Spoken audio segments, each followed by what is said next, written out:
नमस्कार मंडळी, चित्रपट व्याख्याते या चॅनलवर तुमचं स्वागत आहे. आज मी 2019ची गेम ओव्हर ही मूव्ही एक्सप्लेन करणार आहे. हा मूव्ही डिटेलमध्ये मी एक्सप्लेन केला आहे, तर व्हिडिओ शेवटपर्यंत नक्की बघा. चला तर मग जास्त वेळ न दवडता व्हिडिओला सुरुवात करूया.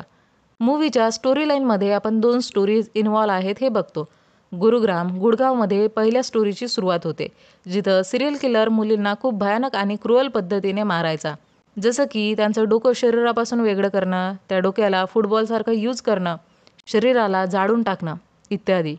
आता दुसऱ्या स्टोरीमध्ये आपल्याला सपना नावाची मुलगी दाखवल्या जाते, जी एक गेम डेव्हलपर असते. सपना तिच्या आईवडिलांपासून वेगळी राहायची. एका रूममध्ये ती स्वतःला लॉक करून गेम खेळणे आणि डेव्हलप करणे या कामातच व्यस्त राहायची. तिच्यावर कामाचं खूप प्रेशर असतं, तर ती जरा टेन्शनमध्येच असायची. सपनाची केअरटेकर कलम्मा तिला फुल सपोर्ट करतात. सपनाच्या हातावर गेम प्ले लाईफला दाखवणारा टॅटू पण आपण बघतो. सपना पोकेमॉन नावाचा फेमस गेम खेळायची आणि त्या गेमच्या हाय स्कोअरला ती एका जागी लिहून ठेवायची. सपनाला अंधाराची खूप भीती वाटते. तिला निप्टोफोबिया असतो, ज्यात पेशंट अंधाराला खूप घाबरतात.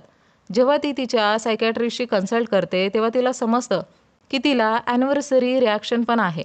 म्हणजे जेव्हाही एखादी वाईट घटना घडते आणि जेव्हा तीच डेट परत येते, तेव्हा त्या पर्सनला पॅनिक अटॅक येतात. आणि सपनासोबत पण न्यू इयरला असाच काहीतरी वाईट प्रसंग घडला होता, ज्यामुळं तिला पॅनिक अटॅक यायचे. आता आपल्याला सपनाच्या पास्ट लाईफविषयी सांगितल्या जाते की सपनाने न्यू इयर यूला एका हातावर टॅटू बनवला होता, जो मूवीच्या सुरुवातीला आपल्याला दाखवण्यात आला. टॅटू नंतर ती न्यू इयर पार्टीला गेली, जिथं तिचा रेप झाला आणि त्यानंतर तिचे सेन्सिटिव्ह व्हिडिओज आणि फोटोज व्हायरल केले गेले. त्यामुळेच तिने ऑफिसला जाणं सोडलं असतं आणि ती वर्क फ्रॉम होम करायची आणि जास्त वेळ ती घरातच स्पेंड करायची.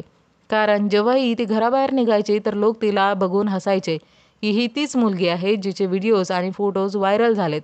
या सगळ्यासोबतच सपनाच्या हातावरचा टॅटू पण तिला त्रास द्यायचा. तिला स्वप्नात एक मुलगी दिसते. ती सुसाईड पण अटेम्प्ट करण्याचं डिसाईड करते, पण तिच्या हातावरचा टॅटू असं करण्यापासून रोखतो. सपनाने तिच्या फ्रेंड वर्षाकडून हा टॅटू बनवून घेतला होता, जी इमॉर्टल टॅटू इनमध्ये काम करायची. तर सपना तिचा टॅटू रिमूव्ह करण्याआधी तिच्या फ्रेंडला वर्षाला भेटते, जिथं तिला एक शॉकिंग गोष्ट माहिती पडते की ज्या इंकने सपनाचा टॅटू बनवला गेला होता, त्या इंकमध्ये एका डेड माणसाची राख मिसळली गेली होती. वर्षाच्या अकॉर्डिंग असं करण्याने आपण त्या मृत माणसाला आपल्या जिवंत ठेवू शकतो. हे ऐकून सपना खूप शॉक होते आणि वर्षाला खूप रागावते आणि ती टॅटू रिमूव्ह करायला निघून जाते. पण टॅटू रिमूव्ह करण्याआधीच तिच्या त्या टॅटू एरियामध्ये तिला खूप पेन व्हायला लागतो, ज्यामुळं सपना तिकडून निघून जाते. त्यानंतर सपना काहीतरी खायचं म्हणून रेस्टॉरंटमध्ये जाते, पण तिथं तिच्यावर तिच्या व्हायरल पिक्स आणि व्हिडिओजमुळे सगळे हसायला लागतात. सपना बाहेर येऊन खूप रडायला लागते. जेव्हा ती घरी येते, तेव्हा कलम्मा तिला इन्फॉर्म करते की तिचे पॅरेंट्स या सगळ्या ऑनलाईन मॅटरविषयी बोलायला घरी येत आहे. ज्यामुळं एम्बॅरेस होऊन सपना सेकंड फ्लोअरवरून उडी मारते, पण लकीली ती वाचते आणि मग ती व्हीलचेअरवरच काही दिवसापर्यंत राहते आणि हळूहळू रिकवर होत असते. आता स्टोरीमध्ये एंट्री होते डॉक्टर रीनाची, जी एक स्टोरी सांगण्यासाठी सपनाकडे आली असते. आणि मंडळी, इथे एक रहस्य उलगडतं की ज्या मुलीची राख या टॅटूमध्ये यूज केली गेली होती, ती तीच मुलगी असते जिला सुरुवातीला दाखवलं गेलं होतं आणि जिचा मर्डर त्या सिरियल किलरने केला होता. तिचं नाव अमृता असतं, जी गुरुग्राममध्ये तिच्या आईपासून वेगळी राहायची. ती एक कॅन्सर सर्वायवर असते आणि तिने 3दा कॅन्सरला हरवलं होतं. आणि अमृता जेव्हाही कॅन्सरला हरवायची, ती एक निशाणी म्हणून एक टॅटू काढायची आणि म्हणून तिच्या हातावर होती 3 टॅटूज. अमृता एक खूप खुशमिजाज मुलगी होती आणि बेसिकली एक फायटर पण. तर अमृताची आई त्या टॅटू स्टुडिओमध्ये तिच्या मुलीच्या आठवणीला जिवंत ठेवण्यासाठी ती राग घेऊन गेली असते की सपना खुश राहावी आणि तिच्यात अमृताचा अंश राहावा आणि सपनाद्वारे ती जिवंत राहावी.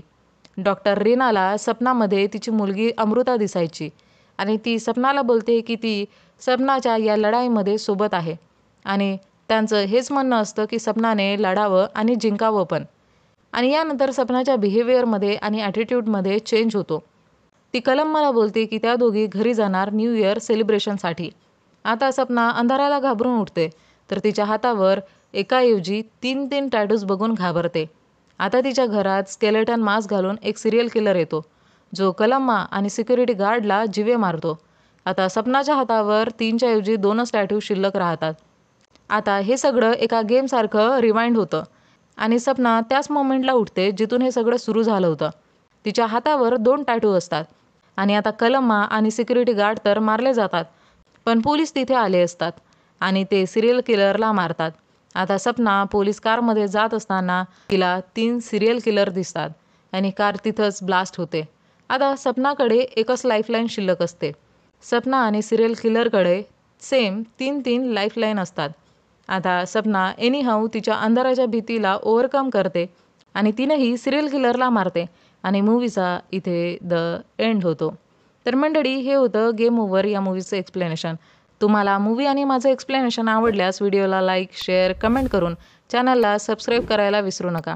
सोबतच बेल आयकॉनला प्रेस करा, म्हणजे येणाऱ्या प्रत्येक व्हिडिओची नोटिफिकेशन तुम्हाला सर्वात आधी मिळेल आणि तुमचा एकही व्हिडिओ मिस होणार नाही. चला तर मंडळी, भेटूया लवकरच एका नवीन व्हिडिओमध्ये. तोपर्यंत टाटा, बाय बाय.